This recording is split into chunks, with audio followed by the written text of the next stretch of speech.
Olá, amigos do campo e da cidade, sejam bem-vindos ao segundo episódio do Horizonte Agrocast, um projeto da Pecuária PRM.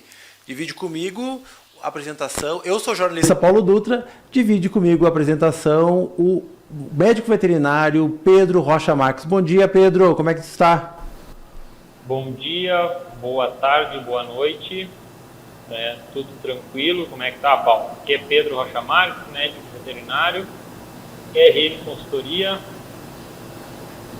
e junto com o Paulo e o André, a gente compartilha esse podcast.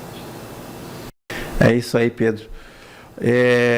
Horizonte, né, nasceu essa proposta de falar de pautas da pecuária, mas além da pecuária, e infelizmente nós começamos com um time fortíssimo de apoiadores, de empresas que nos que trazem o seu prestígio, né, para o nosso programa, e são eles a Diamaju Agrícola, distribuidora com logística própria de mais de 5 mil produtos nas linhas agropecuária, veterinária, pet e agrícola. Também a agrocomercial, saúde e nutrição animal, com lojas físicas em Uruguaiana, Alegrete, Quaraí, São Borja e Santana do Livramento, entrega em todo o Brasil. Alfa, banheiros por aspersão, equipamentos para pecuária, balanças e também troncos de contenção. Atende Santiago e região com assistência técnica. Accelerated Genetics, há 27 anos no mercado nacional, comercializando semi-bovino nacional e importado, além de material de inseminação artificial. Agropecuária Moresco, há 30 anos plantando confiança e colhendo resultados. Fábrica de rações, concentrados, núcleos e sais minerais. Agropecuária Marca e Sinal, solução do pet ao pasto. Nosso maior patrimônio é a satisfação do cliente de Itaqui, mas com entrega em toda a fronteira oeste. Só fazer contato com o Paulo e o Sérgio, que a informação vai ficar passando aqui na nossa tela. 6 patrocinadores de peso, Pedro Rocha Marques. Sim, agradecemos a todos esses apoiadores que embarcaram no projeto. Estamos recém no segundo episódio e é muito importante ter o apoio dessas empresas e aumenta a nossa responsabilidade para que a troca de ideias e conversa que a gente venha a ter a cada episódio seja de alta transmissão de conhecimento, sabedoria e valores para todos que estão escutando. É isso aí. Eu estou aqui no estúdio da TV Santa Maria, que é a nossa parceira. Temos a primeira participante do Horizonte Agrocast, né? Nesta ideia, nessa proposta de trabalhar pautas da pecuária, da produção rural, mas da gestão principalmente, e não é só para pecuária, a gente sabe disso. Está aqui comigo a advogada, pecuarista, consteladora familiar e mentora Aliane Bock. Seja bem-vinda, Aliane. Prazer estar aqui com vocês, e esse convite que veio do Pedro me honra muito. Onde eu conheci o Pedro, já trabalhei com ele, quer dizer, ele fez uma consultoria na nossa pecuária há alguns anos atrás, e eu fiquei muito feliz com esse convite, para poder trocar ideias e das coisas que ocorrem, né? Que não é só pecuária, como vocês falaram, também tem o desenvolvimento humano no meio de todos os negócios, né? Isso é um princípio, né? Um princípio nosso desde o início, desde das primeiras conversas a gente falou sobre isso, né? Exatamente isso, né? A gente brinca que existem vários podcasts por aí sobre pecuária, mas com certeza poucos tratam dos assuntos que a gente vai tratar aqui, porque exatamente essa proposta, falar de coisas que vão complementares, mas fundamentais para o desenvolvimento, inclusive humano, né? Das propriedades, das empresas, dos gestores, né, dos recursos humanos, né, que trabalham, né, dos colaboradores. Que são muito importantes, né? Diga, Pedro. É importante justificar a escolha da Aliane. A Aliane, como já falaste vamos dizer, na breve apresentação do currículo dela, a escolha da Aliane, ela deve, por ser uma pecuarista, né, ou seja, ela tem conhecimento de causa nesse tema no qual nós vamos abordar, inteligência emocional na pecuária. E por que esse tema, inteligência emocional? Esse tema é porque a gente acredita que muito do motivo de fazendas que estão com dificuldade de reter colaboradores versus as fazendas que não têm essa dificuldade de reter colaboradores, ela está muito relacionada com a inteligência emocional dos gestores.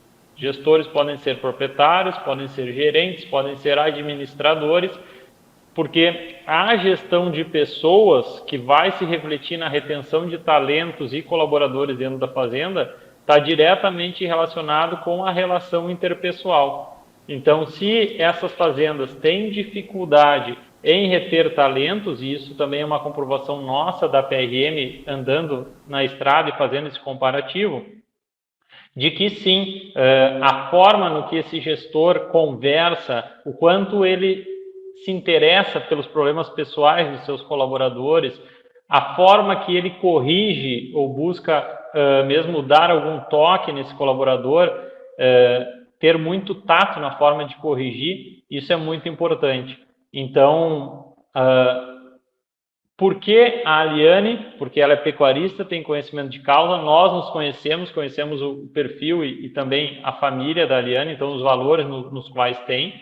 E por que inteligência emocional na pecuária? Porque a gente acredita que é um tema que não se falou ainda, pelo menos eu não ouvi falar, quando se fala em gestão de pessoas, falar em inteligência emocional em pecuária, porque a Aliane buscou se especializar nisso aí, especializar nesse tema, e foi buscando um autoconhecimento dela, e a gente vai trocar uma ideia e ver o quanto esse autoconhecimento, esse aprofundamento técnico que ela buscou fazer nessa área foi importante, seja para a vida pessoal da Aliane, como também para a gestão da fazenda que ela toca junto com o Bruno, que é o companheiro da Aliane, uma pessoa fantástica. Um grande abraço, Bruno. Aliane, então, aproveitando, eu queria que tu começasse nos contando um pouco da tua história, trajetória pessoal, até a gente chegar. Depois a gente vai trocando ideias, o Paulo vai interrompendo um pouco, eu vou te interrompendo, fazendo algumas perguntas, mas aí tu começa a tua história lá desde o início, desde quando nasceste, e vai contando um pouco da tua trajetória até a gente chegar nos dias de hoje, e aí a gente vai cruzando questões pessoais com a questão profissional. Fica à vontade para ir contando a tua história, Aliane, porque a gente acredita que muito das percepções e dos valores e das crenças que as pessoas têm hoje tem muito a ver com a sua trajetória pessoal. Por isso, a gente gostaria de ouvir um pouco da tua trajetória para a gente poder ir fazendo inferências e mesmo conversando e trocando ideia junto, que eu acho que vai ser de grande valia para quem vai estar nos ouvindo, assistindo, né, esse podcast. E dizer que é um grande prazer e fiquei muito honrado com o teu aceite, Aliane. Um grande abraço. Então, a minha história começa desde pequenininha já na fazenda. Desde que eu nasci, me criei no campo, né? No campo com os meus pais. Mas, claro, como eu sou a única filha mulher entre 3 homens, para mim, na fazenda, não tinha o cavalo. Era quando sobrava um cavalo. Sim. Quando sobrava alguma coisa, a Aliane podia andar a cavalo, podia. Então, eu fui desenvolvendo muitas observações, né? E no meio de 3 homens, de 3 guris, tu imagina, né? E tinha muito, antigamente, essa cultura, né? Que a menina tinha que ser mais protegida, não podia, assim, tocar essas coisas. Era mais de dentro de casa. Mais de dentro de casa, Estamos falando em qual década e que ano, mais ou menos, Aliane? Só para situar o pessoal que está ouvindo, porque vai ter gente de todas as idades nos escutando. Então, lá eu tinha meus...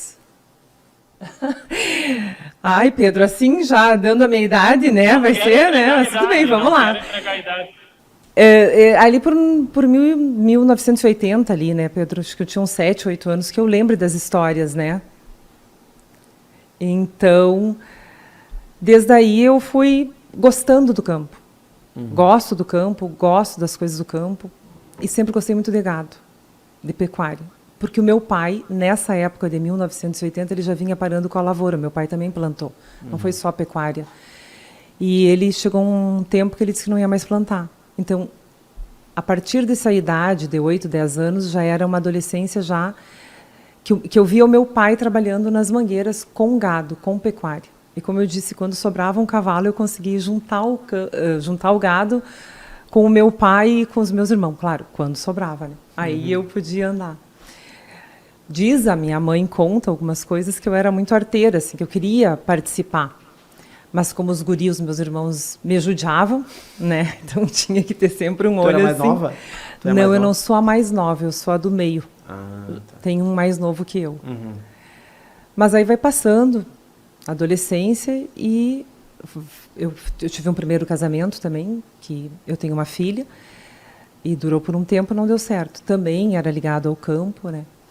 Mas o meu pai e a minha mãe sempre me passaram muitos valores, né? Esses valores de realmente dar aquele valor para o campo. Meu pai sempre dizia que a terra tem que ser cuidada com muito amor, que ela precisa de amor, que ela precisa que a gente olhe com amor para ela. Mas tu era quando tu partiu para estudar, enfim, né, que tu vai crescendo. Tem várias pessoas que eu conheço, assim, né, que tem raiz na terra, mas aí em determinado momento, né, conhece o mundo e parte para outras coisas e não fica, não mantém a relação com a terra de ir para a propriedade, de querer trabalhar, de querer participar, de conhecer como é que é o negócio. Tu teve essa... Olha, Paulo, não tive. Foi a mesma coisa. Não tinha essa pretensão. Tanto é que eu fiz direito, né? Sim. A minha formação acadêmica de direito. Não tinha essa pretensão. Tinha a pretensão de seguir nas carreiras jurídicas. Mas a vida vai te dando outros caminhos. Às vezes a gente faz um plano e a vida faz outro, né? E com o passar do tempo, o meu pai adoeceu.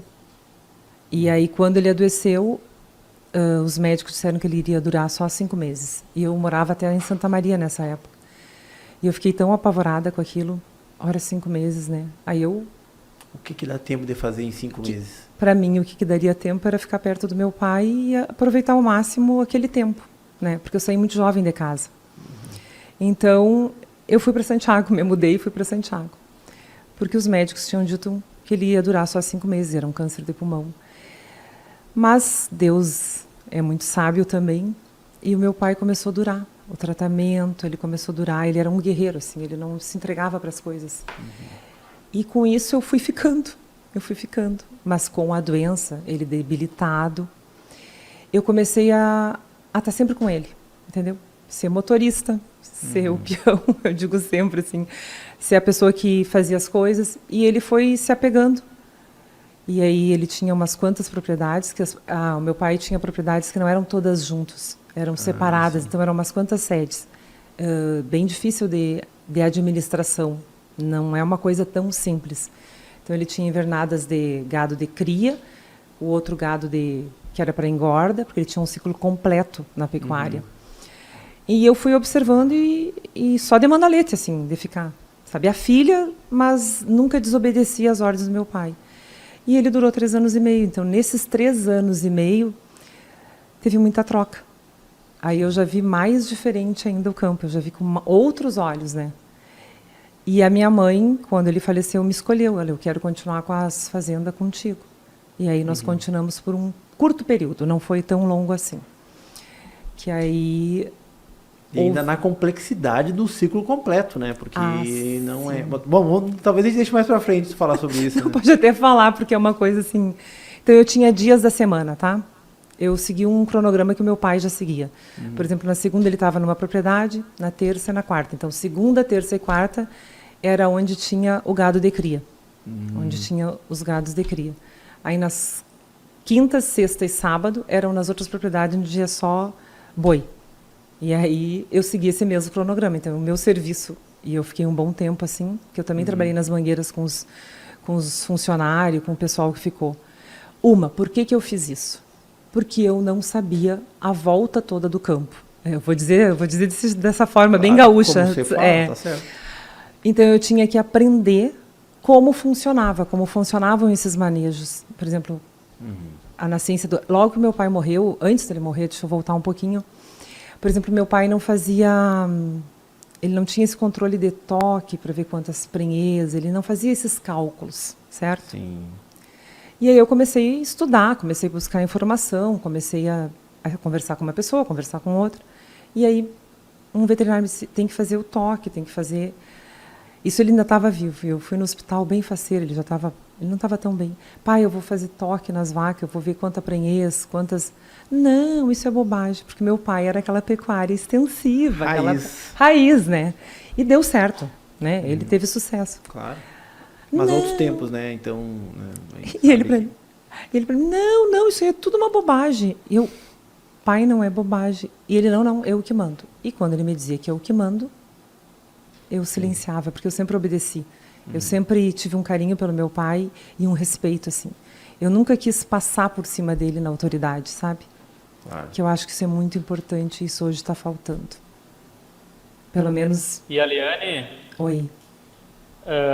Então, para a gente situar, vamos dizer, fizeste direito em qual cidade? Santiago também.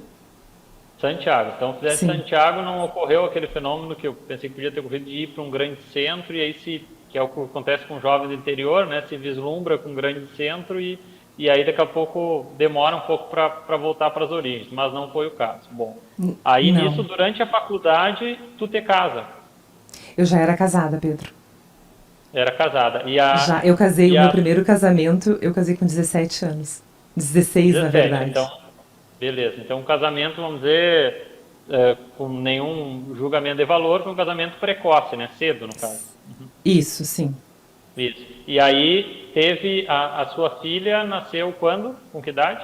Quando tu tinhas que idade? Eu tinha 17 anos, Pedro.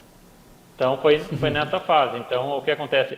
Casamento precoce, mãe precoce, ou seja, uma menina, dá para dizer assim, uma menina quase adolescente, com várias mudanças, né? E que foi um dos primeiros desafios pessoais a gente sabe como cada mulher é de um jeito, mas a mulher a maternidade mexe muito com a mulher, né? Então, tem uma menina sendo mãe, então isso mostrou, foi o primeiro desafio que teve que enfrentar sobre todos os sentidos, e enfrentou, e então isso é importante para a gente também situar essa questão de tudo que a força que eu posso dizer isso, a força que a Liane tem como mulher tem a ver com essa trajetória também, de ter passado por esse momento aí de forma jovem, que não é todo mundo, hoje ao contrário, as gerações cada vez pensam em ter filhos, né, mais tarde, porque primeiro estabiliza profissionalmente, aí depois de estabilizar profissionalmente, está bem financeiramente, aí se pensa em ter filho, né? Então, não foi o teu caso. E só para a gente situar, então, fizesse direito, tivesse o casamento e a maternidade com 17 anos, e estavas contando sobre a questão da experiência de quando, vamos dizer, estava indo para o rumo jurídico, vamos dizer assim, por ter feito direito, e o seu pai adoece, e nota a necessidade de se aproximar do pai e, por consequência, ao se aproximar do seu pai doente, se aproxima também de forma mais intensa das atividades que ele fazia e, por consequência, das fazendas. Aí a Liane passa a ter um contato mais presente com a parte das fazendas e, pelo teu perfil, não é só levar coisas, queria entender muito bem como era o funcionamento das fazendas, trabalhando na mangueira, ajudando a juntar o gado, ou seja, tendo um conhecimento total da parte de manejo para também poder sugerir, delegar e orientar os peões de como deve ser feito e primeiro entender como eles fazem para poder ver se não tem uma forma melhor de ser feita, né? Seria mais ou menos isso, Helena. Sim, foi bem isso. E eu penso, Pedro, né? Até na época, assim, logo que meu pai faleceu, o meu ex-sogro, que é um grande pecuarista, é um grande produtor, que é o vô da minha filha, ele até eu fui visitar ele e ele me chamava, minha guriazinha, me disseram que tu está trabalhando muito nas mangueiras. Eu estou sabendo, eu sei das informações e tu não pode fazer isso, até ele me disse. E aí eu disse para ele na época, mas eu tenho que aprender. Como é que eu vou saber delegar ou mandar se eu não souber fazer? Eu preciso ainda passar por um período que eu preciso aprender. Senão qualquer pessoa vai, desculpa, mas é que como eu penso, vai me lograr, eu dizia, né? Vai me lograr. Mas é exatamente isso. Vai me passar a perna, totalmente. Entendeu? E eu vi, assim, a gente escutava a história de muitas viúvas, né? Que não é o meu caso, eu não sou viúva, eu sou filha. Mas que elas não sabem o que tem dentro da propriedade, elas não sabem o gado, não sabem quanto que nasce de terneiro, não sabem como é que funciona. Hoje até não. Vem mudando muito, né? Nesses últimos 10 anos. Mas a maioria não sabia. E tem um caso famoso lá em Santiago de umas proprietárias que não sabem nada, assim. Não vou dizer nome, é óbvio, mas assim, que os funcionários, quando elas iam para a fazenda, eles pegavam dos vizinhos e levavam para a mangueira. Isso é famoso. Então a pessoa não conhecia a marca do animal, a marca da orelha, né? Então tudo isso eu sempre procurei aprender e realmente aprendi. Tanto é que eu entro numa mangueira ou nas minhas coisas, né? Ou de um gado eu olho assim, eu já sei o que está acontecendo, se tem carrapato, se não tem carrapato, se é nosso gado. Eu sou muito ligada nas coisas, entende? E o aprendizado, esse aprendizado é o que na verdade, te referenciou hoje para te administrar a propriedade até hoje. Assim, tu usa, além do que tu foi adicionando de conhecimento técnico e prático, né? Sim. Graças a Deus eu fui procurar profissionais também que poderiam me orientar, né? Porque eu não podia ficar só com o pessoal que trabalhava com meu pai, que tinha uma maneira do meu pai trabalhar, né? Como ele trabalhava, na visão dele. Por exemplo, eu não sei, o Pedro, acho que tu sabe dessa história, né? Sal, meu pai só dava sal branco. Então, logo que ele foi, eu tive que mandar fazer não sei quantos coxos de sal para dar um sal proteinado, um sal que vale a pena para... Até na época eu tinha gado de cria. Então eu tinha toda uma reformar tudo isso, entende? E a dificuldade de transmitir isso para os colaboradores, para o pessoal que trabalhava. Não, mas eles me diziam assim, era muito engraçado. Mas o seu José não fazia assim. Sempre foi assim. Sempre foi assim. E os funcionários, Aliane, quando começaste a sugerir, porque primeiro, vamos dizer, não tinhas, vamos dizer, podemos dizer assim, tinha um conhecimento muito superficial sobre o sistema. Aí te inteira do conhecimento, vai buscar informação e começa a comparar. Bom, como estava sendo feito e o que dá para ser feito para melhorar. No entanto, o seu pai discorda dessa mudança, e é normal, porque foi a forma que ele fez, foi a forma na qual ele vinha fazendo e sempre deu certo, porque que ele ia mudar.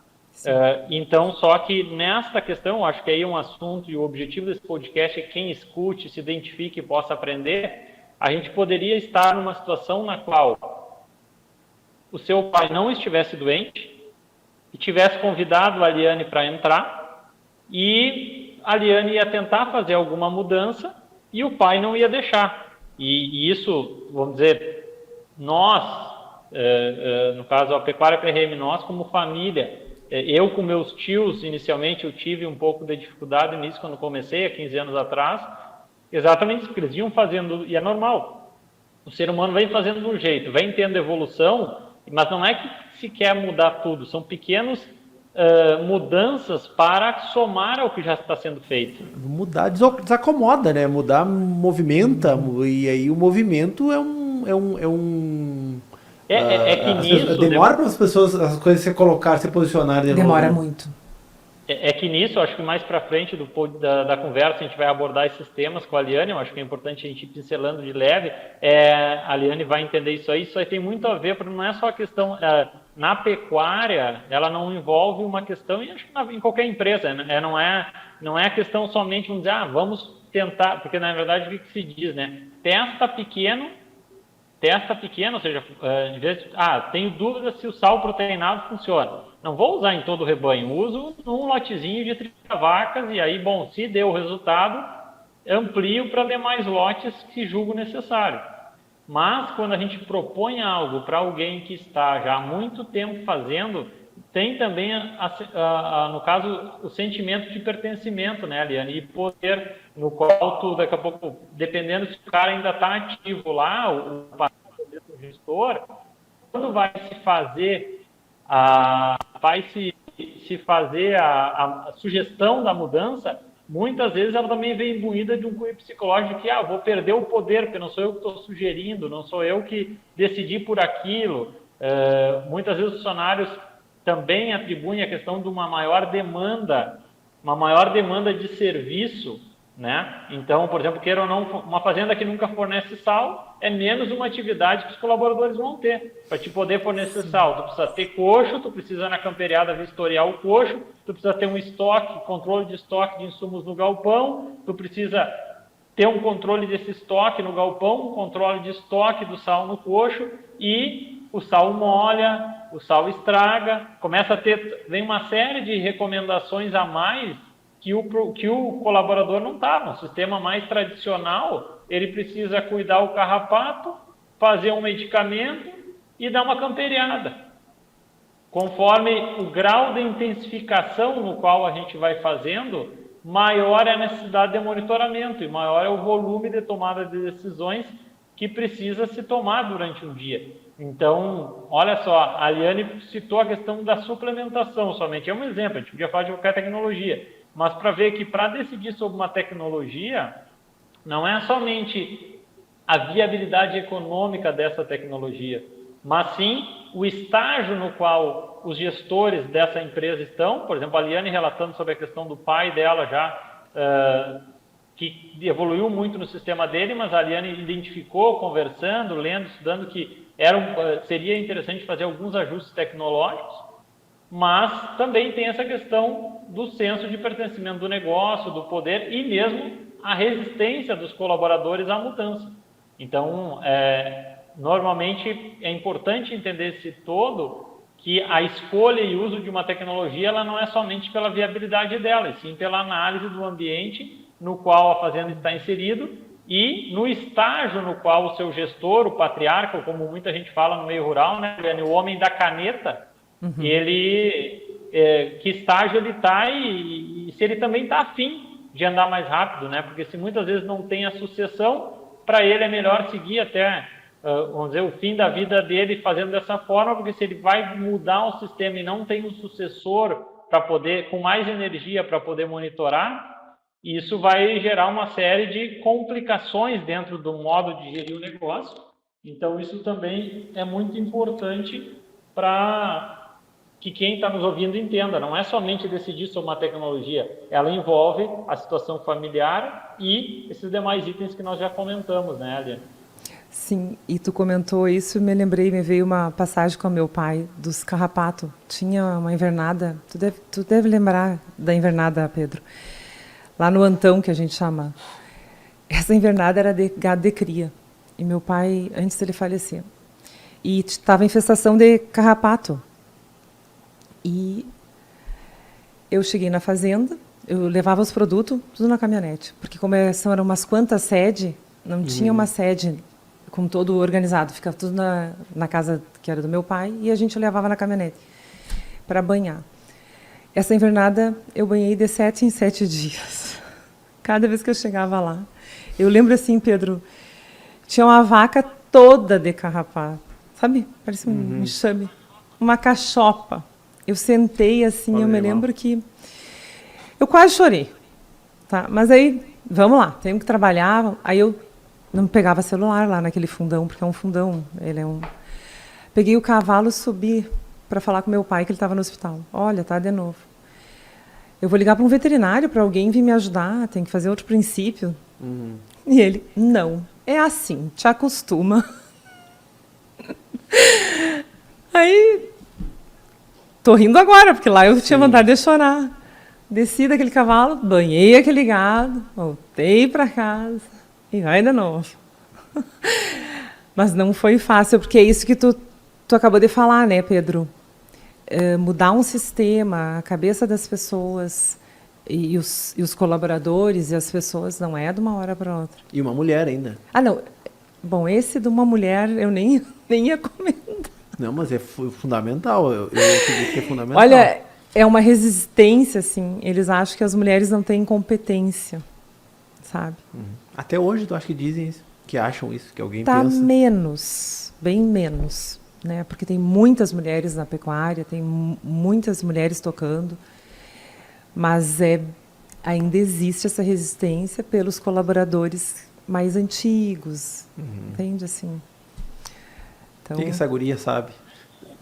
Não, e olha só... Pode falar, fala.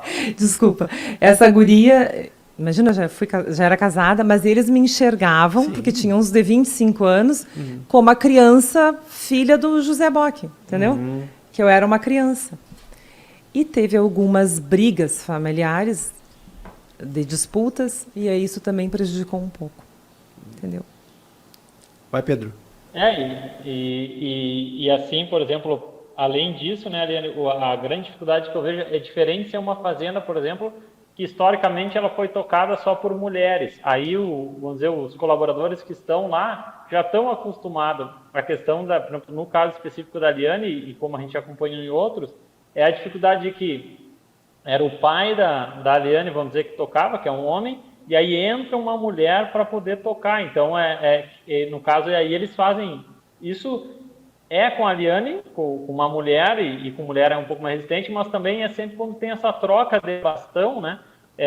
Os funcionários, eles testam também bastante a questão de ver se tu realmente vai vamos dizer, tem pequenas situações, que nem esse carrapato, que no qual a Aliane falou, banhar de 7 dias, não pode ser razoável banhar de 7 dias, mas como o pai da Aliane comentou que era assim, os funcionários estavam acostumados, para eles não era nada atípico. Mas com o tempo a gente vai vendo, e o que é importante também pontuar, que essa fase no qual a Aliane passou, depende muito o que acontece assim, na pecuária, para contextualizar para quem está nos ouvindo. A grande mudança da pecuária, ela ocorreu a partir de 94, que é quando a gente passa a ter o plano real e a estabilidade da moeda. No entanto, as pessoas, como o pai da Aliane e muitas outras, que passaram pelo tempo da década de 80 e 70, memória inflacionária, no qual tu não precisava fazer o gado ganhar peso, e sim somente o gado estando no campo, tu tinha remuneração, e se criou dentro da pecuária, as pessoas que cresceram, de que quem investia e trabalhava bem, ou seja, tinha uma fazenda bonitinha, investia no gado, tinha o gado bem cuidado, eram as pessoas que não ganhavam dinheiro.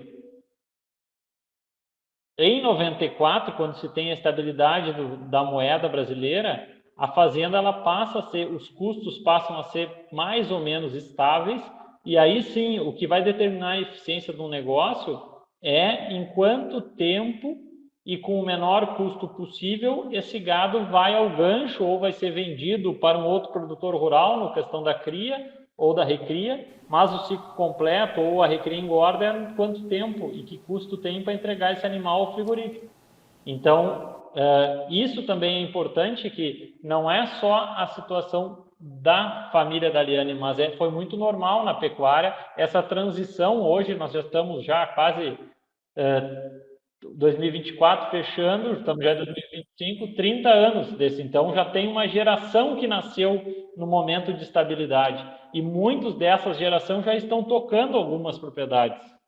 E aí também, então já tem uma aceitabilidade, mas hoje a grande dificuldade hoje de quem toca o negócio ou entra nessa fase é que com a internet, e a gente vai abordar nos outros podcasts isso, e a Aliane passou por isso, seguramente, depois vou aguardar ela falar para confirmar, que quando a gente está começando num negócio, e a pecuária tem isso diferente de outros, não tem uma padronização da informação e da conduta na pecuária. Então, por exemplo, quando tu começa na pecuária, tu vai em workshop, vai em congresso, vai em reunião de associação, e o volume de informações que tu tem, ele é muito grande, e tu não consegue saber por onde começar, né? Então, isso é uma grande dificuldade de quem está começando, de quem recebeu a fazenda e não é do meio, de quem recebeu a fazenda e sempre atuou somente com o pai. Então, a questão de por onde começar também é uma dificuldade, né, Aliane? E queria continuar como se fosse o meu pai. Na verdade, eu queria fazer as mudanças, queria modernizar, mas eu ainda tinha muito a cabeça do meu pai. Se o meu pai deu certo, eu também tenho que ter cuidado e seguir que nem ele. E é bem o que o Pedro disse. Os ciclos estão mais curtos. E a pecuária não tem como tu levar ela extensiva. Tu tem que levar a pecuária como uma empresa. Deu certo no tempo dele, que as condições eram diferentes, né? E eu também tive um tempo para mudar a minha cabeça. E foi onde eu conheci... Vou contar essa história, Pedro, porque eu conto para todo mundo. A gente está aqui para contar a história. Pode contar. O Sindicato Rural arrumou um curso, e o curso era PRM, que ia dar em Santiago. Eu não conhecia o Pedro, nem o Pablo, nem ninguém. E veio a mensagem no celular: vou me inscrever. Aí o Bruno já estava comigo, meu segundo marido. Não, mas não vai ser bobagem. Não, vamos para esse curso. Eu disse: não, vamos para esse curso. E aí fomos para o curso. E conheci o Pedro, e aí ele estava falando lá, eu nunca vou esquecer, Pedro, do desfrute da fazenda. E eu olhei para o Bruno: que desfrute? Que é isso? E aí o Pedro deu os cálculos do desfrute tal da fazenda, e mais ou menos eu fiz rápido na minha cabeça, porque eu não sou muito boa assim. E eu olhei para o Bruno: mas estamos quebrados, eu não sabia. Eu disse: Bruno, se eu continuar assim, sem esse desfrute... Tu lembra, Pedro? E foi assim, sabe quando escapa assim? E eu, meu Deus, eu vou ter que mudar tudo. E aí eu entrei num curto assim. Eu fiquei tão apavorada com aquilo, do ciclo completo, e que não tinha o desfrute, que nós não estava produzindo como era para ser. E aí um dos desafios que eu contratei a PRM como consultoria, e que foi muito bom, muito bom. Foi um período excelente, porque eu aprendi muito com eles. Esse aí que é o marketing de relacionamento bem feito, né? Tu vê como funciona aí. Aí foi uma jornada, né? Oi? Isso, e na verdade, assim, por exemplo, o que a Liane está falando, é importante dizer que na verdade, por exemplo, assim, a parte que ela está falando é que, por exemplo, imagina, a gente toca uma pecuária, e isso não é só a Liane, a gente não tem o foco nos indicadores que vão determinar o nosso negócio, né? Vai tocando, me sobrou um pouco, e vamos fazer um parênteses da Liane versus o pai dela. A escala no qual o pai da Liane tinha era maior e o custo familiar menor. No momento que tu começa, uma parte da área fica para os irmãos da Liane, outra parte fica para a Liane e para a dona Tasmânia, que é a mãe da Liane. Queira ou não, como fala, é uma reforma agrária natural. São menos pessoas, mais pessoas vivendo com uma menor área. Qual é o caminho? A intensificação. Só que a intensificação sem conhecimento de forma desordenada, ela aumenta custo e não melhora resultado. Então, muitas vezes as pessoas resolvem investir em ATF, investir em desmame precoce, e não tem um bom resultado, essa tecnologia não dá certo. Mas teve alguns detalhes aí nesse caminho que fizeram com que não se tivesse o resultado. Uma tecnologia mal utilizada acaba por ser queimada ou deixada de lado. Então, segue a tua história, Ellen. Foi em 2018, 17, 18. Eu não vou saber exatamente. Razoavelmente recente. E nessa mesma época, como nós estávamos como a organização da fazenda, os descartes das vacas velhas, e eu reorganizando, porque eu queria continuar no gado de cria, né? Então eu ainda estava teimando. Aí veio um golpe de um frigorífico. Nós tomamos um golpe imenso em 2018. Tá correndo na justiça, sabe? Eu e outros produtores. Sim. E isso abalou muito. Abalou. Tu lembra, Pedro? E aí teve toda uma reestruturação de novo do negócio por causa desse golpe. Foi mais de 300 cabeças. Nossa Senhora. De gado. Milhões. E aí, mas eu não deixei o negócio cair, eu e o meu marido. Nós tocamos, reorganizamos, não temos nenhuma dívida. Botamos o negócio em dia de novo, assim, sabe? Mas isso foi... isso doeu. Isso tem como doer, né? E aí, depois disso, veio que a minha mãe começou a repensar o negócio. Porque aí os meus irmãos também queriam a parte deles que ela estava usufruindo, que é dela, né? Meu pai deixou tudo em vida com usufruto. Na morte de um, ficava para outro. Então, cada um sabia das suas propriedades. E aí começou essa disputa. E a minha mãe resolveu separar os negócios. Então, a partir de 2019 para 20, eu já toco sozinha a minha propriedade. Aí é só eu e o Bruno. E é salutar, né, de certa forma também, né? E aí eu pago arrendamento da metade da área que eu uso para minha mãe, aí cada um dos meus irmãos também paga. Foi vendido todo o gado dela, botado na conta dela, enfim. Isso trouxe paz, sabe? Porque eu vou entrar nessas questões também, porque familiares. É bem pesado quando um filho fica assim como eu fiquei. Na época eu não sabia, hoje eu sei. Eu fiquei praticamente no lugar do meu pai. E não tem como um filho substituir esse lugar. O peso, né, da É responsabilidade. muito peso, são muitas brigas familiares que isso vai acontecer, independente de ser a nossa família ou a dos outros. E os pais precisam se posicionar, eles têm que quererem esse negócio. Por exemplo, a minha mãe queria tocar, mas ela não queria nenhuma responsabilidade, entende? Nenhuma decisão, nada. Entendeu? Ela queria, mas ela não... E aí começa a pesar. Claro. Porque ela é a Por quê, dona. né, Aliane? Oi. Porque era a forma no qual, na relação que ela tinha com teu pai, ela estava acostumada a não opinar. Me Sim. corrija se eu estou errado. Não, certíssimo. Era o pai. Eu fiquei praticamente nesse lugar, no lugar do meu pai. Não foi até bom um nem dia. pra ti, não foi bom nem para a Liane, muito menos para a relação da Liane filha com a mãe e também com a Liane com os irmãos, né? No caso, Isso. a natureza ela é muito sábia, né? No caso, por isso que a gente fala de família estruturada ou desestruturada. Um filho fazer o papel que não é de filho, né?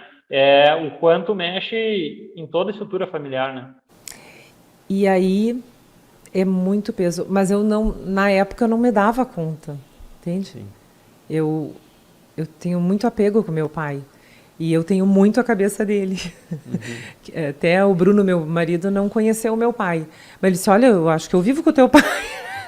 Ele brinca porque ele conhece bem a minha mãe e nós temos diferenças, né? E eles têm que ser teu pai. Ele De brinca. algum lugar veio. De algum lugar. Então, e aí isso, a mãe resolveu separar. Mas isso não foi sem dor, Pedro. E Paulo. Eu imagino. Porque eu estava com toda uma infraestrutura montada. Lembra, Pedro? E Todo qual um era, negócio. conta um pouco, vamos ver, conta do Oi? teu plano que era, acho que é interessante a gente detalhar o plano, teu plano que era na questão, me corrija se eu estou errado, que teu plano era que essa atividade de pecuária na qual tu tinha, antes de fazer a divisão da mãe e os irmãos, é a questão de, tu queria que o resultado pudesse que tu comprasse um apartamento por ano, não era isso? E uma fazenda também. Eu queria me estruturar, eu queria comprar, eu tinha alguns campos. Era bem ousado os meus planos. E aí... Sim, não. Aí como os campos não tinham... Lembra, Pedro? Era tudo campo nativo. Então tinha um X para nós engordar. Para não ficar no desfrute pequeno, lembra? Que eu já falei. Sim. E aí, só que eu não ia plantar. Eu não tenho essa coragem de plantar. Admiro quem planta, tem os meus parceiros que plantam. De plantar a soja, lavoura? A lavoura, abrir. Só que esses campos não são todos macios. Né? Sim. São campos duros, com pedra, de difícil acesso para abrir, entendeu? E aí nós arrendamos uma parte. Isso eu estava com a minha mãe. E aí, como eu tenho os meus irmãos que plantam, eles queriam isso para eles plantar. E aí, com eles, eu não faria negócio. Só faria com estranhos, como foi feito. E aí, isso trouxe mais o golpe do frigorífico, mais as lavouras abertas. Que nós tínhamos um plano para engordar 1.500 bichos. Era 1.500 cabeças. Por temporada. Sim. Mas aí veio todo esse emaranhamento, que eu chamo assim agora. E aí a mãe sentou e disse que não queria mais, que ia dar para cada um. Cada um ia pagar arrendamento para ela. E aí retoma de novo um novo plano. Aí eu começo de novo, entendeu? Sim, do zero aí, de novo. Não do zero. Do zero, não quer dizer assim, replanejar com um planejamento que já estava feito inicialmente. Sim. E eu vendendo o gado da minha mãe. Eu me lembro como se fosse hoje. Eu tive que sentar, eu chorei muito, assim. Depois eu elaborei isso, Isso era uma morte de novo, entende? Não foi só a morte do meu pai. É porque, de certa forma, tu tinha mantido uma estrutura, né, que vinha, né? Então, assim, era uma parte do teu pai que estava lá. Sim, era uma parte que o pai não tinha terminado, por exemplo, não tinha feito o CAR, o georreferenciamento. Isso aí tudo já estava fazendo para todo mundo, Sim. sabe? As fazendas, muitas não tinham divisa com o campo, com os vizinhos. Então, eu já tinha feito cercas, que é a divisa. Eu tinha feito não sei quantos mil metros de cerca. Então, eu vinha também investindo para tudo funcionar, né? Eu digo, era um avião que ia decolar e me puxaram, tiraram o motor. E aí, mas aí tem todo esse sentimento envolvido, porque aí não é só uma sociedade que está desfazendo. É uma sociedade com a mãe desse desemaranhamento. Eu me lembro assim, nós fomos a São Francisco entregar uns blocos de guia e eu sempre ia com a minha mãe na igreja. Tem a igreja de São Francisco, lá em São Francisco. E aí eu disse, mãe, vamos na igreja. Aí a gente foi. E lá eu chorei muito. Mãe, não sou mais tua sócia, né? Mas eu quero continuar tua filha. Sim. E aí tem que reelaborar tudo isso, entende? Separar a sociedade e continuar como mãe e filha. Sim. Isso foi um caminho bem difícil. E aí que eu procurei todo o autoconhecimento. E aí que eu comecei com todos esses outros desenvolvimentos, porque a dor é muito grande. Na época, quando a gente passa por essas coisas, esses baques, assim, né, a gente tem uma percepção óbvia de que, né, só ali no sofrimento, tu tem uma percepção de como as coisas vão indo. Depois que passa, tu consegue enxergar com perspectiva, e aí tu enxerga assim, isso foi a melhor coisa. Me fez chegar aqui. Isso, e hoje eu vejo como tudo foi ótimo. Parece loucura, mas sim. Não, entendeu? É um crescimento pessoal e um crescimento para tudo. Um desenvolvimento em tudo. Inclusive, ficar de filha. Que esse é um lugar bem difícil para nós, pessoas que trabalhamos na pecuária, por exemplo, com nossos familiares, cada um saber o seu lugar. Isso é difícil. É porque a empresa familiar, ela tem essa peculiaridade, né? Misturam os papéis. Exatamente. Né? Tu tem que lidar com isso. Eu sou filho, sou irmão, sou tio, sou primo, e tu tem que lidar com negócio, com lucro, né? Que, enfim, tu resolve a tua vida familiar, mas aí tu tem que não almoçar no domingo, né? Tem essa. E assim, por exemplo, a dona Tasmânia, exemplo, né, exato, a dona Tasmânia, que é a mãe da Aliane, na situação dela, acredito que a Aliane deve ter chegado a esse diagnóstico também, ela estava, vamos dizer, a Aliane lidando nas áreas em conjunto, os irmãos da Aliane seguramente pedindo uma parte da área, e aí como uma paz na qual a Aliane, a dona Tasmânia busca, ela, cada um recebe o seu quinhão, e em virtude disso, eu não tenho, quando eu vou me reunir socialmente com cada um dos filhos, eu não vou ouvir, vamos dizer, os requerimentos, a choradeira de cada um que queria trabalhar na sua área, que precisava trabalhar na área equivalente a que eles deveriam receber, né? E foi bem isso que aconteceu. Mas quem está dentro de um projeto, quem está de frente ali pilotando... Tá louco? O sentimento é tu tava vamos dizer, fazendo... E que ano foi exatamente que quando, vamos dizer, passa as áreas e vende o gado dela, só para eu fazer um 2018. paralelo... 2019. Foi bem em 2019. Eu peguei recém estava começando aí pro ciclo de alta. A recém estávamos começando. Então se segurasse mais um aninho, 2020 e 2021 aí foi o pico, né? Então para te ver, eu entendo, seguramente tu tinha essas informações, sabia, mãe, mas segura só um ano foi. Que já vai dar... E Pedro, parece que tu estava lá, porque foi assim mesmo. Não foi fácil. Eu disse para ela, mãe, não vamos desmanchar agora, a gente reorganiza e vai desmanchar, tá tudo bem. E ela disse, não, eu quero hoje, ponto final. E aí eu fiquei como filha. Eu não era dona do negócio, que é difícil. Entendeu? Sentei e chorei.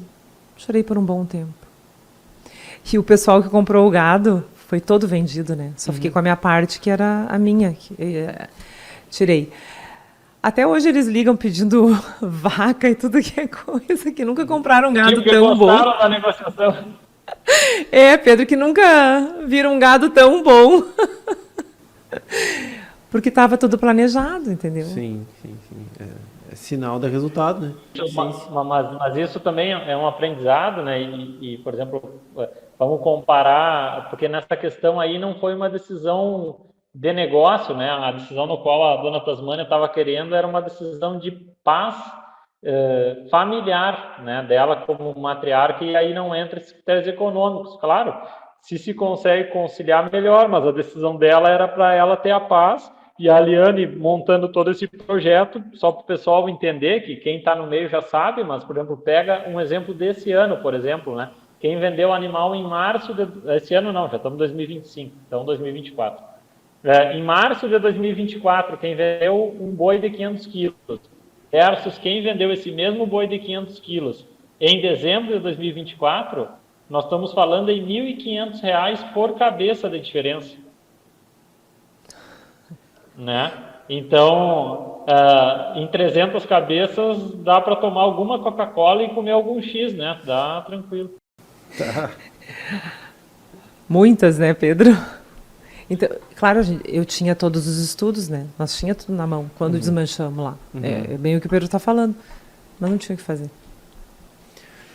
Em relação a isso também está em paralelo toda a tua o teu estudo sobre teu estudo sobre a constelação familiar, e também a questão do Dale Carnegie, né? Que no fim a gente nem tocou no assunto ainda, que era uma pauta, um ponto importante, né?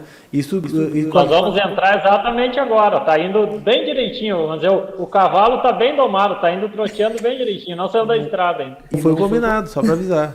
Não. Exatamente. Como é que foi isso?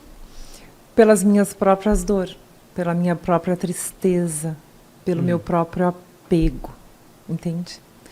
Eu tinha que me salvar. Eu precisava fazer algo pela Eliane.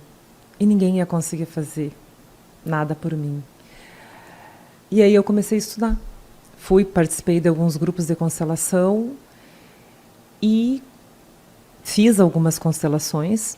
Surgiu como que apareceu a constelação? Porque tu poderia optar por fazer outros tipos de estudos.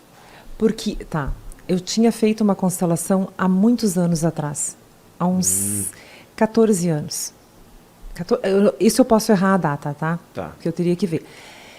E a mulher me disse, apareceu no campo, que eu era grudada no meu pai, e que eu tomava conta da família dos meus pais e dos meus irmãos.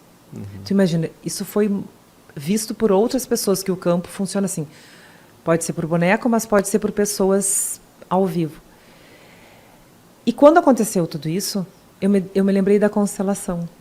A mulher já tinha me dito isso. E que eu era apegada, que eu tinha que me desligar dos meus pais, que o problema estava em mim. E é óbvio que eu saí de lá, aquele dia, furiosa com aquela mulher, achando que era uma louca, desculpa, nem vou dizer o nome, de tão braba que eu saí. Ainda fui numa mulher que ainda me disse umas bobagens, ainda disse, isso há 14, 15 anos antes de tudo isso acontecer. Eu queria que tu explicasse, porque talvez nem todas as pessoas saibam exatamente o que é uma constelação familiar. Então, assim, de forma resumida, óbvio, né? Não tem como aprofundar tanto, mas assim, só para ter uma ideia, assim, para as pessoas entenderem o que é em teoria. A constelação familiar, são leis que atuam. E se nós estiver fora dessas leis, nós vamos ter problemas familiares, ou com nossos cônjuges, com nossos filhos, entende? Porque a gente não herda só o DNA, nós herdamos também emoções da nossa família, tá? São 3 leis que elas atuam. A primeira lei é a lei do pertencimento. Quem pertence, pertence, ponto final. Não pode ser excluído por nenhum comportamento. O pior comportamento não pode ser excluído. E aqui já começa a grande bagunça familiar, tá? Por exemplo, nessa lei do pertencimento, escondiam os filhos, por exemplo, que não eram bem certos da cabeça, entendeu? Sim. Ou se tu tinha um tio assassino, não, esse não é meu tio, entendeu? Ou um irmão daqui a pouco. Tu só exclui. Não é meu irmão. E isso volta a se repetir nas famílias, a tal da exclusão. Alguém vai nascer nessa família e vai fazer esse mesmo papel, enquanto todos não tiverem o seu lugar, entende? Nós chegamos aqui e temos um lugar, só que a gente acaba assumindo outros lugares. E aí tem a lei da hierarquia, uma outra lei, que quem chegou antes é maior. Por exemplo, vou pegar um exemplo simples. Os nossos pais, independente do comportamento deles, como eles agem, eles são maiores que nós. Nós, em energia, em alma, somos pequenos diante deles. Devemos um respeito, entende? Sim. E devemos seguir como filho e não como pais dos nossos pais. E tem a outra lei do equilíbrio, que aí essa lei do equilíbrio é entre amizades, sociedades, casais, que elas atuam. Se, por exemplo, um casal, um faz mais e o outro faz menos, desequilibra. Um sempre acaba saindo da relação. Então tem uma relação de equilíbrio. E esse equilíbrio é coisa simples, entende? Por exemplo, se eu não gosto de cozinhar, vamos supor, é uma metáfora, e o meu marido gosta. Então ele cozinha e eu lavo a louça. Já está no equilíbrio, entendeu? Alguém provê mais o dinheiro, vamos supor, ou o meu marido ou eu. Alguém faz uma tarefa a mais em casa para equilibrar, entendeu? Nas sociedades a mesma coisa. E a sociedade também tem a lei do pertencimento, que gera confusão quando as pessoas não sabem, por exemplo, quem são os fundadores. Por exemplo, tem uma grande empresa e teve A e B que fundaram. Aí eu e outra pessoa compramos, e nós esquecemos o A e B. Eu já pego... Não, essa empresa tem alguém que fundou, foi o A e B, e eu tenho que dar sequência a esse trabalho com respeito de quem fundou essa empresa. Entendi. Porque aí, tem muito mais. Paulo, me permite Claro. um gancho aí que a Helene comentou sobre isso, que o objetivo é ampliar horizontes, né, de quem está ouvindo. Isso que a Helene falou por último agora, de que comprar uma empresa e daqui a pouco descartar os fundadores, até 15 anos atrás era muito comum isso. Hoje, ultimamente, a maioria das aquisições de empresas, elas estão dentro do seu contrato de compra, quase que exigindo que os fundadores fiquem pelo menos 5 anos dentro da empresa, porque, queira ou não, o que determinou o resultado dessa empresa é a cultura, e a cultura dessa empresa foi gerada pelos fundadores junto com os colaboradores. Aí alguém compra e resolve mudar essa cultura de uma hora para outra, ou vai ter uma debandada grande, e essa debandada grande, até tu fazer uma nova cultura, leva muito tempo. Então, mostrando a aplicação desse conceito no qual a Aliane comentou, da questão da importância desse tema da constelação para também não só a família, mas também para a gestão de empresas e grupos como um todo, que aí entra a questão da governança, que vai ser depois um outro tema. Mas aí, Aliane, eu gostaria também falasse da constelação. E quando que decidiste a constelação para o teu autoconhecimento, entender os papéis dentro da família, aí o quanto ela agregou e foi importante para te enxergar e ter, vamos dizer, uma tranquilidade, uma paz de espírito para seguir os teus novos projetos depois de concluir a parte da constelação familiar. Aí eu fiz as formações, me formei, e onde que ela agrega em tudo isso? É que acabou me trazendo paz. Eu sou apenas a filha, eu não sou a mãe dos meus irmãos, eu não sou a mãe do meu pai, eu não sou a pessoa que tem que resolver todos os problemas da família. Eu tenho que ficar como filha. E aí isso muda o jogo. Muda o jogo e muda o respeito e saber qual é o teu lugar. As pessoas acabam comprando brigas encrencas familiares em todas as áreas, porque elas estão fora do lugar. E a gente chama muito isso no Constelação, qual é o meu lugar aqui? Por exemplo, diante da minha mãe e do meu pai, qual é o meu lugar? Filha. Filha ser pequeno diante dos pais. Isso é importante dizer também, porque o tema inicial, vamos dizer assim, da nossa conversa é a inteligência emocional, né? Então, assim, conhecer a sua inteligência, né, nessa estrutura. Como? A questão da inteligência emocional, né? Que é o nosso tema principal, sim. né? Desculpa. Que é o nosso tema inicial, vamos dizer assim, do episódio. É que sem a inteligência emocional não tem nenhum negócio de pé. Geralmente, quando tu vai procurar nos negócios, numa empresa, ou no familiar, ou numa grande gestão, é a inteligência emocional que vai fazer a diferença. Entende? Inclusive na gestão da fazenda. É um assunto que o Pedro gosta muito de tratar, né, Pedro? Me permite, Aliane, o que a Aliane está fazendo, o que a Aliane, a condução no qual ela teve depois desse redesenho do negócio, e ela teve que trabalhar com uma porção menor da fazenda, exigiu inteligência emocional dela, né? Foi importante ela ter inteligência emocional, porque tem muitas famílias que, infelizmente, morrem, às vezes vão até o fim das suas vidas brigando com a família, não tendo paz. E eu não sei se isso, em função de uma questão material, isso é uma inteligência, né? Se vai se pagar ter essa área e essa briga. Então, a inteligência, a constelação, acredito que buscar a constelação já mostrou um sinal de inteligência emocional da Aliane. E agora a gente vai avançando no assunto e vamos cruzar esse tema, Paulo, e quem está nos ouvindo e assistindo, que a gente vai pontuando. Ó, ela falou sobre constelação e o quão foi importante para ela entender o lugar dela como filha, e ao ela entender esse lugar como filha, os próximos negócios no qual ela foi desenhando, o que facilitou para te seguir tocando teus projetos pessoais e profissionais, Aliane, depois da compreensão do teu papel como filha? Estou no sentido que eu consegui olhar só para a minha vida agora, entendeu? Eu não tenho mais a preocupação de levar, por exemplo, eu tinha um juramento com meu pai, que eu ia tocar tudo, que eu ia levar. E, na verdade, isso me tirava do lugar. Então, agora não. Eu reformulei, na verdade, eu estou no lugar de filha diante dessa família. Essa família não é a minha família de origem, que a gente chama. Entende?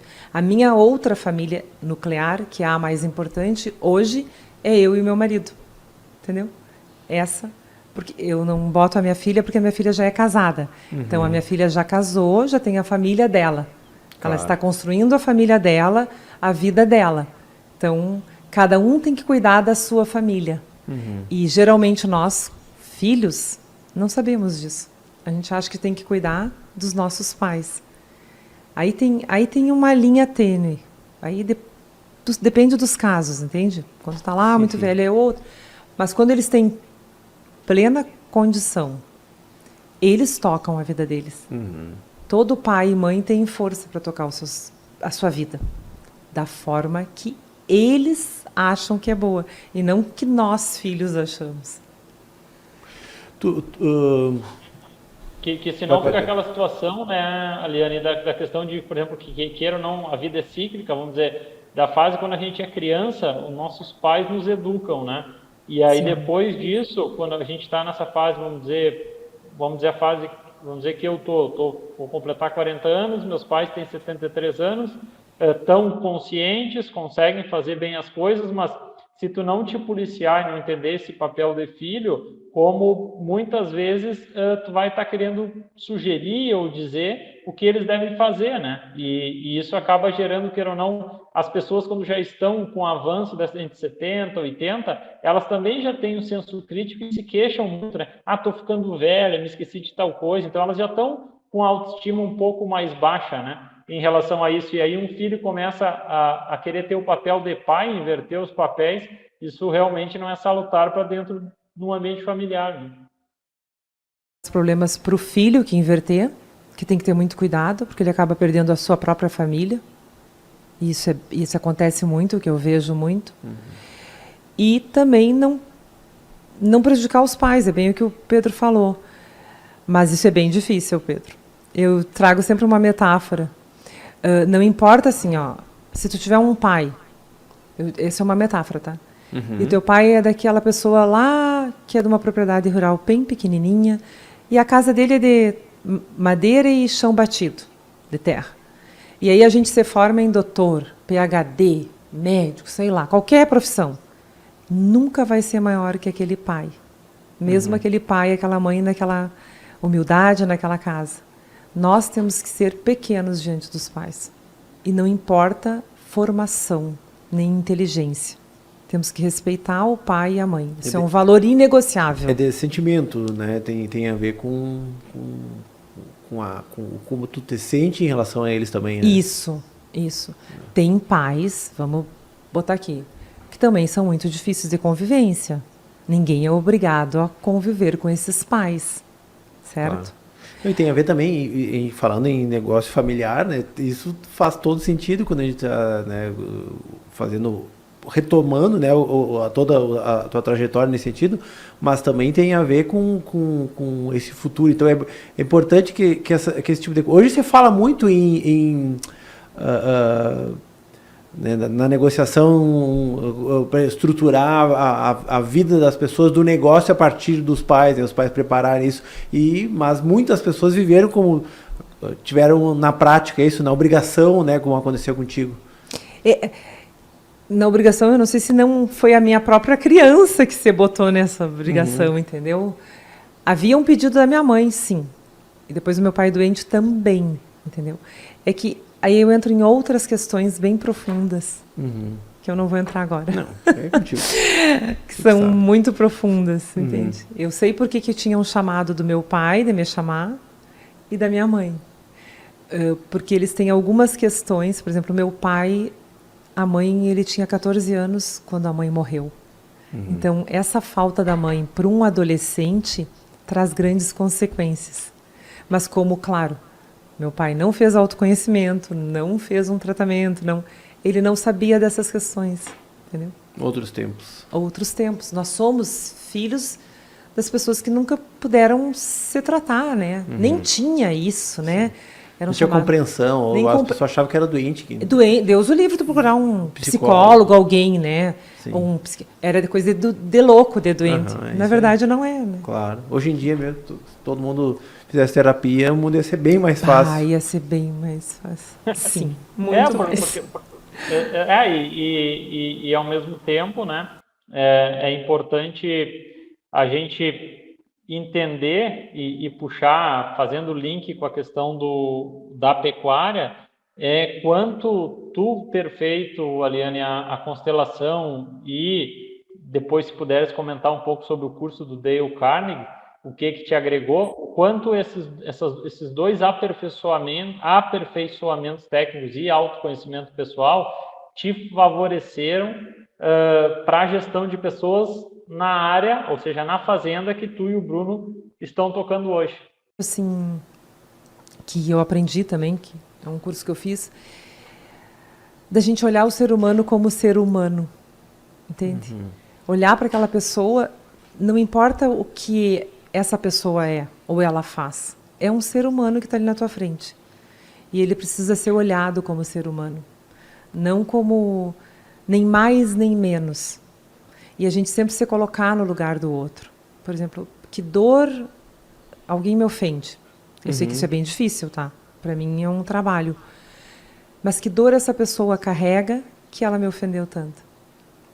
Ou que dor ela está passando ou passou quando criança que ela fez isso? E no Dale Carnegie, a gente tem essa compreensão de ser humano, que nós estamos com o ser humano. E antes de nós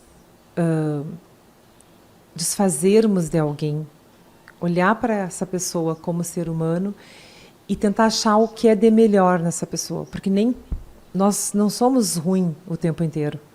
Então, se tem uma pessoa, um colaborador ou um gerente, alguém que está ali e não está conseguindo te dar aquilo, ele está numa dor. Só que ele não sabe, às vezes, que ele está numa dor. E ele precisa enfrentar essa dor para ele poder liberar espaço. É a compreensão que está na dor. Que está na dor. Mas muitas vezes as pessoas não conseguem nem pedir ajuda. Ficam com vergonha, ou ficam... E exatamente, Helena, para situações assim que é muito comum, a gente que trabalha com bastante colaborador em diferentes fazendas, é comum o cara, e hoje a gente já tem experiência para perguntar, o cara assim, o cara está instável, indo bem, daqui a pouco ele diz, vou ter que ir embora.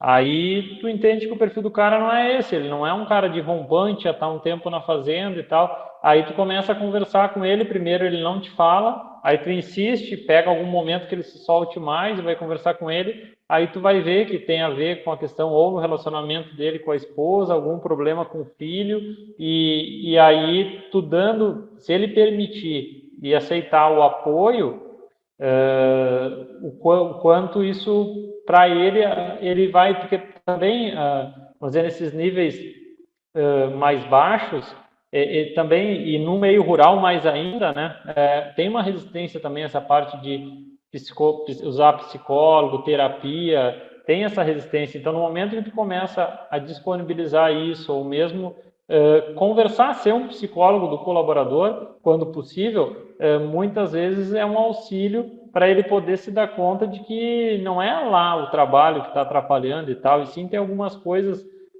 no cotidiano dele que ele precisa organizar, e a partir disso ele vai voltar a estar com a cabeça tranquila, né? Então, eu acho que é nesse quesito que eu vejo, assim, e um dos motivos da Liane está aí, da questão disso, da escuta, né? A importância da escuta, da empatia, de poder ouvir o outro lado, o colaborador, que hoje a relação gestor, proprietário e colaborador, ela não é mais vertical, né? Hoje ela é horizontal. Hoje, se tu cobrar um funcionário na frente dos outros, a probabilidade dele ir embora é muito grande. Então, antigamente era frequente isso. Então, são tempos que estão mudando, e eu noto que muitas fazendas acabam tendo dificuldade de reter esses colaboradores, muito porque estão com um pouco de dificuldade de entender de que os tempos também são outros, como se na forma de gestão do negócio desde 94 mudou, em função da menor inflação, a gestão interpessoal também mudou. Hoje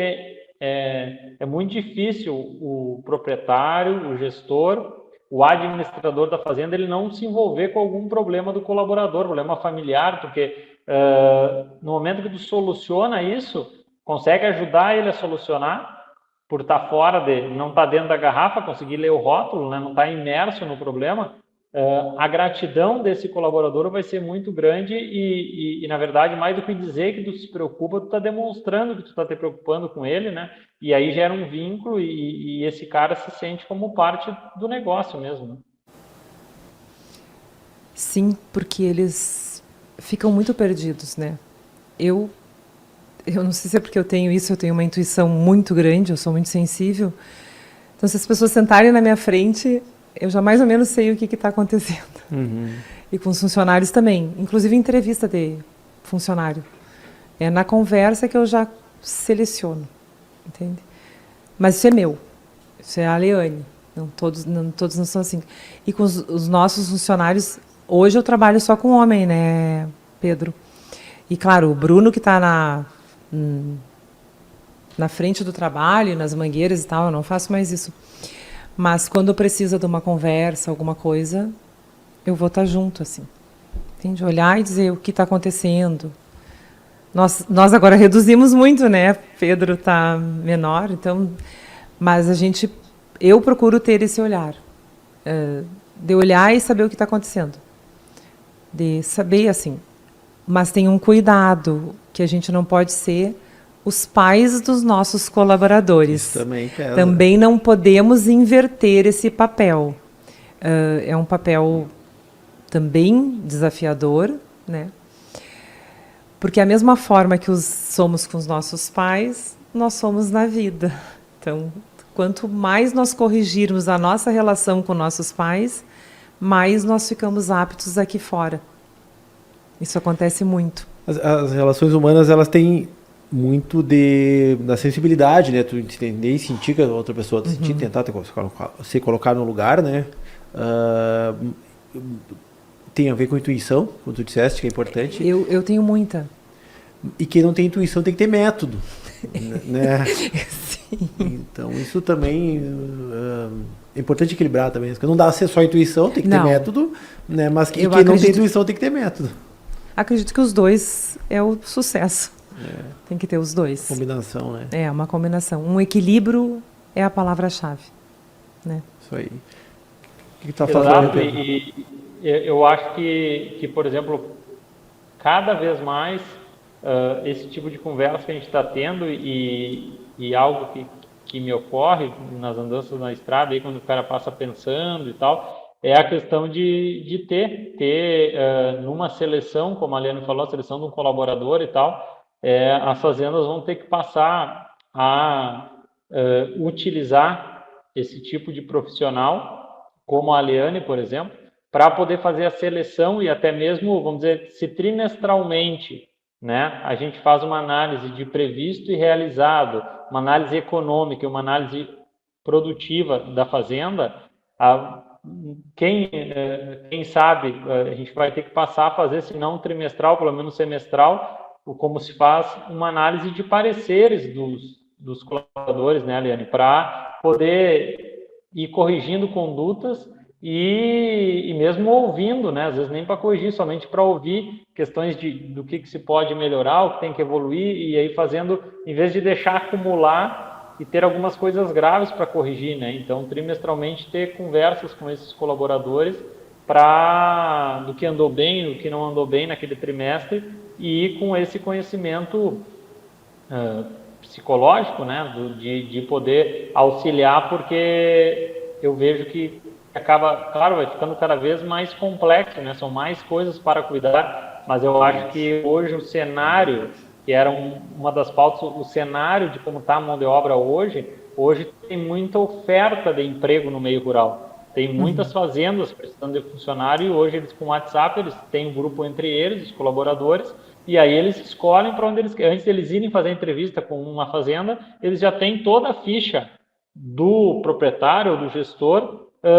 por meio de colegas que trabalharam já lá nessa fazenda.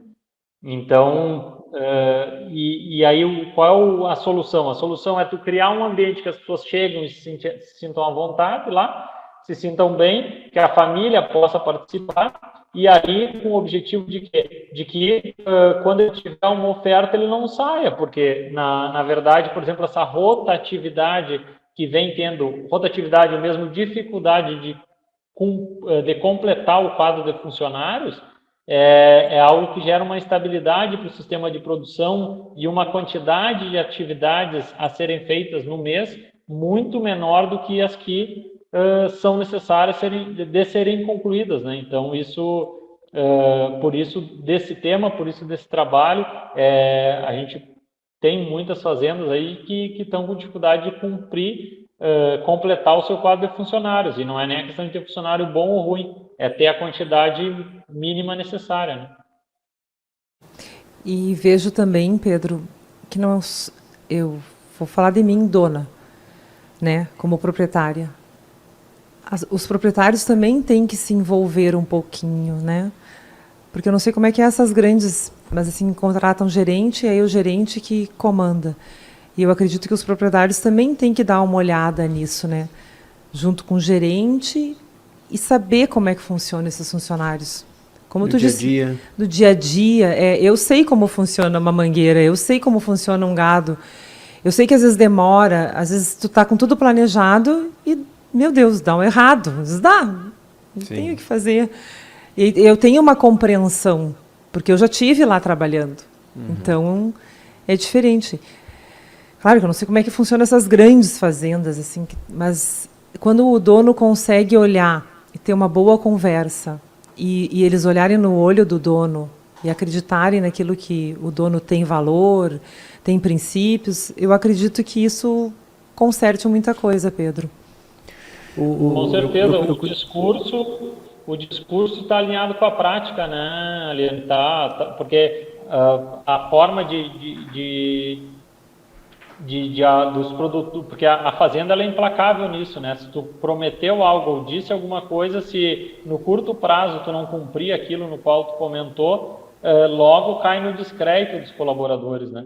Então, a questão, e nada mais do que, acredito que no teu curso o Dale Carnegie deve ter falado isso, né? A confiança e a convivência entre as pessoas, ela depende de frequência, duração e intensidade, né? Então, quanto mais vezes tu convive e com uma duração mínima e com intensidade, estar focado naquela relação, não é estar presente, mas não estar com energia, presença e intensidade ali,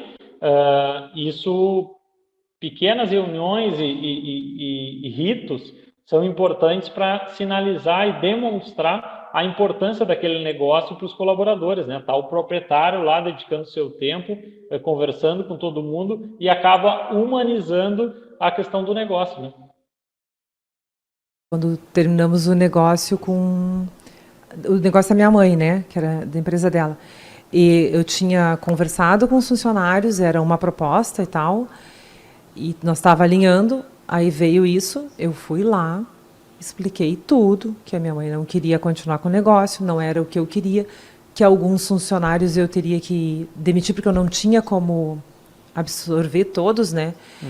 E isso me doeu muito. Eu até falei, e na hora, eu sei que isso não é do dono, mas eu comecei a chorar, porque realmente era uma dor. E eles tiveram uma compreensão imensa, entende? Agora, se eu só mandasse o aviso de demissão, assim, sem nada, a pessoa nem sabe. Eu sempre me coloco no lugar. Tá, mas se fosse comigo, pelo menos uma explicação para mim ter na minha cabeça e poder seguir minha vida, já fica melhor. Sim. Pelo menos eu penso assim, né? Eu, a Leânia, não sei se as outras pessoas pensam. E isso ficou muito bom, porque tem toda uma família trabalhando com nós. E até tem um que não pôde continuar, porque nós entregamos áreas e coisas. Mas o pai e os filhos trabalham comigo com o Bruno. Um só que não, porque eu não pude ficar, entendeu? E até fico com mais um que eu não poderia, mas a gente faz um ajuste para continuar, entendeu? Mas tu vê, uma família inteira trabalhando com nós. Mas é isso, eu vou lá e converso no olho. O que tiver que for essas informações importantes é eu e o Bruno. Mas eu estou sempre à frente do negócio. Pedro, considerações finais. Olha, eu acho que atendemos a expectativa de abordar, contar a história da Aliane e poder usar conceitos. Acho que seguramente caberia para um outro podcast abordar a questão da constelação familiar, conciliar com a questão de governança, porque nós chegamos a conversar sobre a questão de o filho ter o papel de filho e o pai ter o papel de pai. Então, por exemplo, o que eu vejo nos modelos de sucessão de sucesso? Eles acabam tendo, por exemplo, quando chega nessa fase dos 65, 70 anos, normalmente o pai vira presidente do conselho, para quem é do meio empresarial para entender. E o filho, entre os 40 e os 50, vira o CEO, então vira executivo, mas o filho está sempre conversando com o pai e o pai monitorando as atitudes desse filho. Se a pecuária puder seguir esse caminho, eu acho que é um caminho saudável e eficiente de anos após anos que se mostra com muito resultado. Então eu acho que atendemos sim a expectativa de contar um pouco a história da Aliane e conciliar a importância do autoconhecimento dela para superar os desafios e as intempéries no qual ela teve durante a trajetória até o momento na vida pessoal dela e o quanto isso foi importante para ela seguir trabalhando, desenvolvendo um negócio com uma boa cabeça, uma inteligência emocional e uma relação familiar harmoniosa. Lembrando que os nossos pilares do podcast são isso, são valores de harmonia familiar, eficiência econômica com sanidade mental. Então, isso eu acredito que sim, o podcast atendeu essas expectativas e a gente ficou muito feliz, Aliane, com a tua participação e queria te ouvir aí, ver como foi a tua experiência e fica à vontade para dar os teus recados finais também. Eu fiquei muito feliz, estou agradecida. Obrigada, Pedro, por ter participado do podcast, né? Ainda o segundo, né? E trazer essas informações, porque eu acredito que às vezes as pessoas se perdem, ficam perdidas e acham que não tem um caminho de solução, né? E poder trazer isso. E como eu venho atendendo pessoas na pecuária, Pedro. Eu tenho a mentoria sistêmica e eu atendo muitas pessoas que trabalham com pecuária. E como eles estavam perdidos nessa relação familiar. E muitas, homens e mulheres, porque eu atendo tanto homem como mulher. As dores dos homens também são imensas, que eles não sabem, às vezes, como conduzir. Escondem. Né? Escondem, né? É muita dor. Muitos filhos fora do lugar, né? Odiando os pais. Na verdade, odiando o pai. O homem geralmente tem um conflito grande com os pais. Geralmente não é sempre. Claro. Então, e aí essas dores vão acomodando. Como eu tenho vários depoimentos de ter conhecido esse caminho sistêmico e o que aliviou. E o que trouxe de paz e de recolocar as pessoas no lugar. Entendeu? E vai fazendo a diferença. Mas foi muito bom estar aqui com vocês. Foi um prazer mesmo. Muito bom, Aliane. E para quem quiser te achar na internet, seguir... Instagram, Facebook, aí tem ali todas as informações. Ótimo. Muito bom. Então esse aí foi o segundo episódio do Horizonte Agrocast. Esse podcast que nasceu para falar de várias coisas, inclusive de pecuária. Os nossos amigos aí podem nos acompanhar, a nossa audiência, né? No @Horizonte Agrocast no Instagram e no TikTok. Bastante cortes, né? Algumas imagens dos nossos episódios. No YouTube, o episódio completo todas as quintas-feiras, 19 horas. Também no YouTube da PRM Pecuária e no Spotify do Horizonte Agrocast. Então, todas as quintas-feiras, episódio completo. E também na TV Santa Maria, todas as quintas-feiras. O horário, não vou confirmar o horário, tá? Mas vai estar aqui na legenda do vídeo, no horário que passa o episódio na TV. E a gente espera, né, a participação, os comentários, sugestões, né? Porque esse projeto está recém começando, tem muita coisa para fazer ainda, para falar, muita pauta para discutir. Muitíssimo obrigado a todos. Obrigado, Aliane, por vir aqui conversar conosco, trazer toda essa experiência e, né, portas abertas. A gente está sempre a fim de boas conversas. Muito obrigada, eu que agradeço de todo o coração. Fiquei muito feliz de estar aqui com vocês. Ótimo, a gente também ficou. Muito obrigado, Pedro. Um grande abraço. Segundo episódio de muitos que virão.